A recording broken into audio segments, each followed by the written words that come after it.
1963, a windswept hill in the far southeast of Turkey, near the city of Şanlıurfa. A team of American and Turkish archaeologists climbs to the top of a low, rounded mound and looks around. They see broken stone slabs poking up through the dirt. They see flint tools scattered across the surface, and they reach a quiet, reasonable conclusion. This is an old graveyard, a medieval cemetery, the slabs its forgotten headstones. They make their notes, fold up their maps, and walk back down the hill. They had just stood on top of one of the oldest monuments ever built by human hands.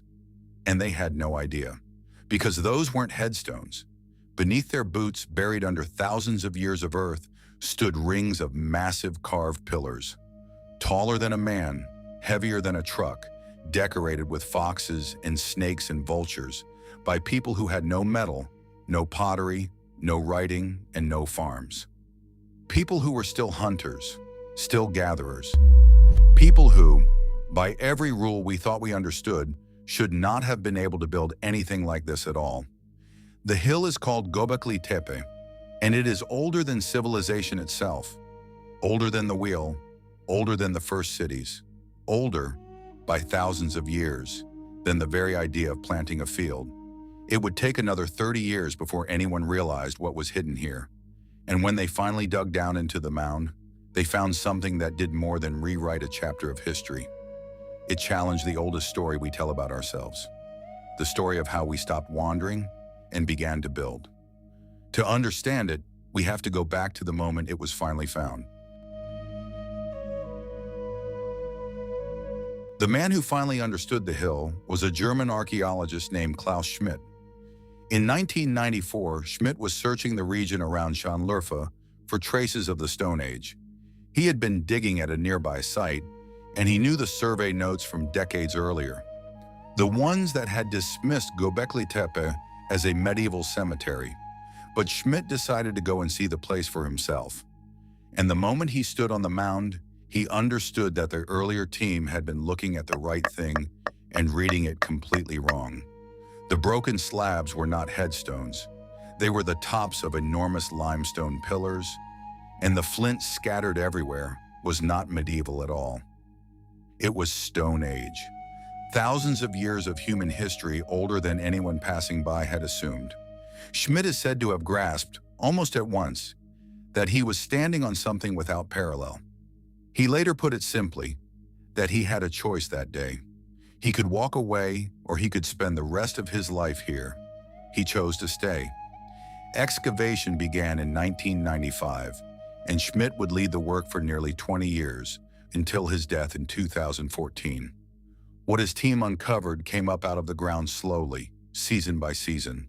First the rim of a buried circle, then a pillar, then the pillar's neighbor, and the ring of stone benches that joined them. And in the center of the ring, two pillars larger than all the rest, standing face to face like silent guardians. As the dirt fell away, the carvings emerged with it.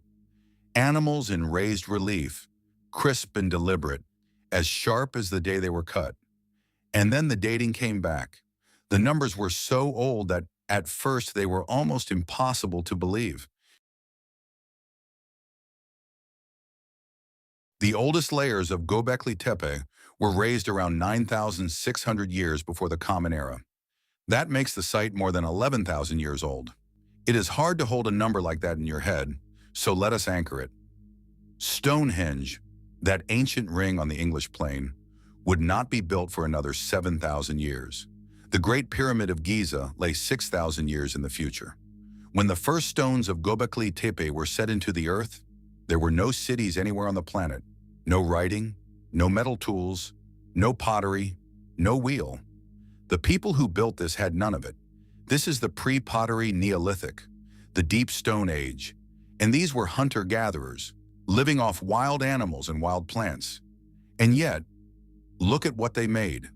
The pillars are shaped like the letter T, a tall, upright shaft crowned by a wide, horizontal block, like a head set on a body. The largest stand around 5.5 meters high, taller than two people, and weigh somewhere between 10 and 20 tons. Each one was cut from the limestone bedrock nearby, shaped, dragged across the hillside, and stood upright in a ring with smaller pillars set into the walls and benches between them. And they are not blank. Carved across their surfaces, in confident raised relief, is a whole bestiary of the wild. Foxes, boars, snakes, scorpions, vultures, cranes. On some you can pick out human arms folded across the stone, hands meeting at the front, and a carved belt at the waist. These T-pillars are not just supports, they are bodies. Abstract, faceless figures presiding over each ring. The excavators have uncovered several of these enclosures already, but the survey of the hill suggests they have barely begun. Beneath the unexcavated earth, the ground itself seems to be full of them. And that is where the trouble begins. For 200 years, archaeology has told one story about how civilization started, and the order of that story has always been the same. First, people learned to farm. Farming gave them a food surplus. The surplus let them settle in one place, in villages, then towns. Settlement gave them spare hands and spare time. And only then, once they were fed and rooted and organized, did humans turn that surplus toward the great projects, temples, monuments. Religion carved in stone, agriculture came first, the cathedral came last. Göbekli Tepe arrives 11,000 years old and turns that order on its head. Because the people who quarried these 20-ton pillars, who shaped them, who dragged them across a hilltop and raised them into rings, they were not farmers. There was no agriculture here yet, no herds of livestock, no pottery to store a harvest in.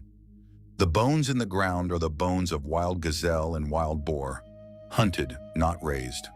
The grain was gathered wild, not sown. These were foragers, and foragers, the textbooks insisted, simply did not do this. They moved in small bands. They followed the food.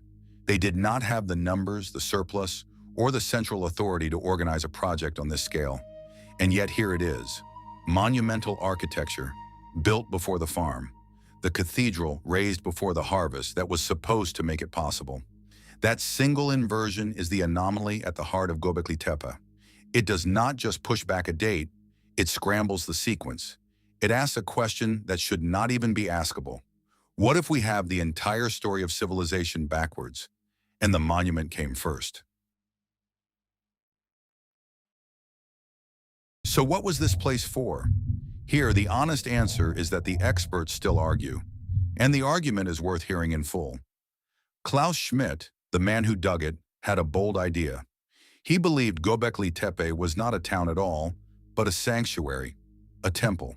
A gathering place, he thought, where scattered bands of hunter-gatherers traveled from across the region to meet on the hilltop, to build together, to feast, and to worship. And the work of building it, and of feeding everyone who came, may have been one of the very pressures that pushed these people toward farming in the first place, to stay near the site, to grow enough grain to feed the crowds. In Schmidt's famous phrasing, first came the temple and then the city. Religion, he suggested, might have been the spark that lit agriculture, rather than the other way around. And tellingly, this very region is where wild einkorn wheat was first domesticated. The genetic ancestor of cultivated wheat traced to mountains just a short distance away. It is a beautiful theory, but it is not the only one. And in recent years, Schmidt's own successors have complicated it. Because the more they dig, the more ordinary life they find mixed in with the monuments. Tools for everyday tasks, vast quantities of processed wild grain, and, crucially, water. Channels and cisterns carved into the bedrock to catch the rain, holding enough to sustain people through the dry season. That is not what you build for a place visited only on festival days. That looks like somewhere people actually lived. So the pure temple picture has softened. Many researchers now suspect Göbekli Tepe was both at once, a place of ritual and a place of dwelling, sacred and lived in together, the line between the two far blurrier than we once imagined. And then there is the strangest fact of all, the one that turns Göbekli Tepe from a riddle into a haunting. The people who built this did not abandon it. They buried it. Sometime around 8,000 years before the Common Era, after the site had stood for well over 1,000 years, its builders deliberately filled the great enclosures in, not with a slow drift of windblown dust, but by hand, backfilling the rings with thousands of tons of rubble, broken stone, animal bone, and earth until the pillars were swallowed and the whole hilltop was a smooth blank mound. They took the most extraordinary thing their world had ever made, and they entombed it on purpose. Why?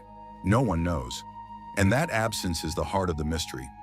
It is the backfilling, in a strange way, that we have to thank for the site at all. Buried under all that fill, the carvings were sealed away from the weather and the centuries.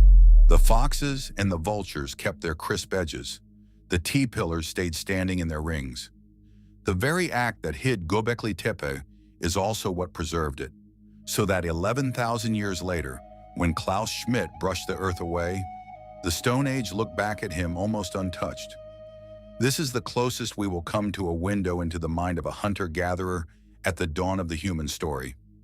Not a campsite, not a pile of tools, a monument, planned, carved, raised, used for centuries, and then, with equal care, sealed back into the ground.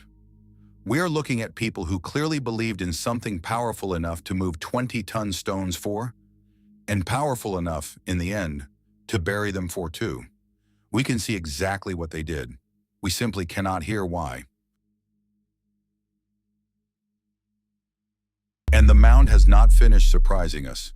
Because of all the enclosures hidden in that hill, only a fraction have been dug. Ground scanning surveys suggest the soil holds something like 20 of these great rings. And most of them are still down there, untouched, waiting. We have read only the first few pages of a very long book. Around the carvings, the wildest theories have gathered. The most famous concerns a single pillar, known as the vulture stone, and its strange procession of animals. A pair of researchers argued that the carving is really a star map, a record of a catastrophic comet strike encoded in stone. It is a thrilling idea, and it has spread far and wide, but it is also strongly disputed. Most archaeologists who actually work at the site are unconvinced.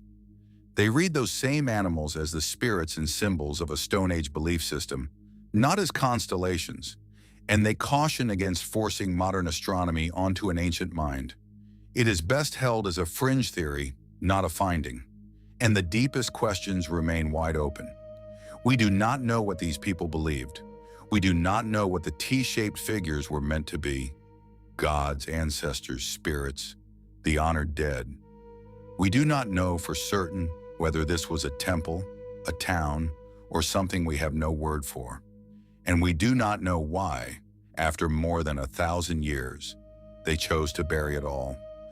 What we do know is harder to live with than any single answer. People we had dismissed as simple wanderers built one of the wonders of the ancient world, thousands of years before they were supposed to be capable of it. And we are only beginning to understand how little we understood. Göbekli Tepe has given up some of its secrets. We know its age. We know its makers were hunters, not farmers. We know they raised it, used it, and buried it with their own hands. But the one question that matters most still has no answer. Why? Why build it? And why, after 1,000 years, bury it again? The people who knew left us their stones, and not a single word. Some places aren't lost because they vanished. They're lost because the minds that made them are gone, and the meaning went with them. Buried worlds. Next time, a city that didn't rise from the earth, but sank beneath the sea. A great Egyptian port, swallowed whole by the Mediterranean, lost for more than 1,000 years, until divers found its temples and statues lying in the dark on the seabed. Thonis Heracleion, the Egyptian city that vanished into the sea, and what the divers found waiting in the dark.